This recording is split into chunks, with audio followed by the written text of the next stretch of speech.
तर आपण पाहिलं कोकण पदवीधर मतदारसंघामधून आता भाजपकडून निरंजन डावखरे यांच्या विजयाचा मार्ग जणू मोकळाच झालेला आहे, कारण मनसेनं या निवडणुकीतून माघार घेतली आहे। वळूयात पुढच्या बातमीकडे। 2 महिन्यांपासून 41 अंश तापमानात होरपळलेल्या धाराशिव जिल्ह्यात पावसानं दमदार हजेरी लावली आहे। काही ठिकाणी रस्त्यावर पाणी साचलंय, तर दुसरीकडे जिल्हाधिकारी कार्यालयाच्या आवारात पाणी साचल्यामुळे नागरिकांची तारांबळ उडाली आहे। या पावसामुळे पेरणीपूर्व मशागतीच्या कामाला मात्र आता वेग येणार आहे।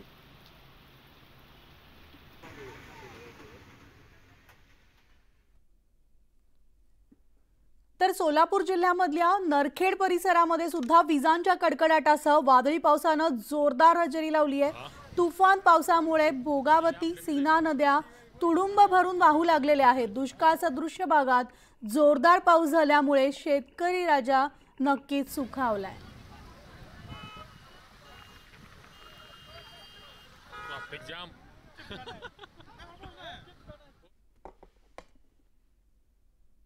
तर आपण पाहतोय अनेक ठिकाणी रस्त्यावर पाणी देखील साचलेलं आहे। शहापूर तालुक्यामधल्या वाशला पठार भागात पावसानं हजेरी लावली आणि त्यामुळे उकाड्यानं हैराण झालेल्या नागरिकांना दिलासा मिळालाय।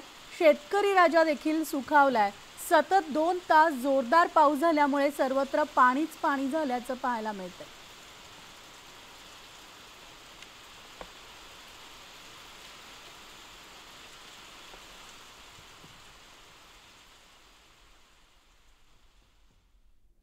तर बीड जिल्ह्यामध्ये जून महिन्याच्या पहिल्या आठवड्यात पावसानं हजेरी लावल्यामुळे शेतकरी राजा समाधानी झालाय। वादळी पावसानं काही ठिकाणी झाडं उन्मळून पडली आहेत, तर काही ठिकाणी वीज पुरवठा सुद्धा खंडित झालेला आहे।